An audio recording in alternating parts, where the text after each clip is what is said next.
Hey hi everyone, welcome to তিথিজ official. নতুন একটা ভিডিও নিয়ে চলে এসেছি। আগের দিন শর্টসে বলেছিলাম গেছিলাম ইসলামপুর, আমাদের পরিচিত একজনের জমি জায়গা বাড়ি বাগান সমস্ত কিছু দেখার জন্য। মাঝে মধ্যেই যাই, আগে গিয়েছি কিন্তু তখন জমিতে সেরকম ফসল ছিল না আর বাগানে আম ছিল না, বাস শীতকাল ছিল।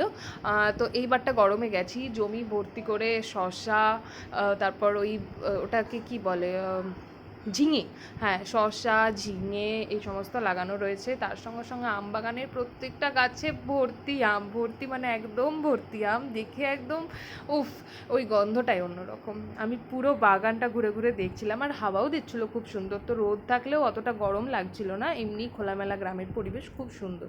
আর এই পুচকিটাও আমার ভীষণ ভালোবাসে, আরও আমাকে বলছিল দেখো আমি আমের পাশে দাঁড়িয়ে, আমি আম লম্বা না আমি লম্বা, এরকম অনেক ও মজার মজার কথা বলে। আর এই সবাই হচ্ছে আমার সাঙ্গপাঙ্গ যারা আমাকে জমি ঘুরতে নিয়ে গেছিলো বাগানো। আর এটা হচ্ছে আমার ফার্স্ট এক্সপিরিয়েন্স, আমি কোনো দিন এরকম গাছ থেকে আম পেড়ে খাইনি। ভীষণ ভীষণ মজা পেয়েছি। আমি একটাই নিয়েছিলাম, জিজ্ঞেস করেই নিয়েছিলাম সেটা।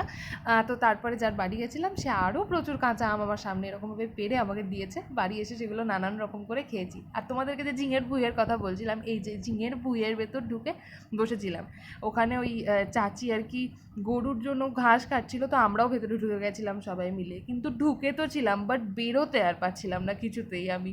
ওরা সবাই বেরিয়ে গেছিলো, আমি একা আটকা পড়ে গেছি কোন দিক দিয়ে বেরোবো। লাস্ট ফাইনালি আমি যে দিক দিয়ে ঢুকেছিলাম আমি সেই দিক দিয়ে বেরোনোর চেষ্টা করেছি আর আমি ফাইনালি পেরেওছি বেরোতে। তো যাই হোক, আজকের মতন বাড়ি যাই, এখনকার মতন টাটা। ভিডিওটা ভালো লাগলে কমেন্টে জানিয়ে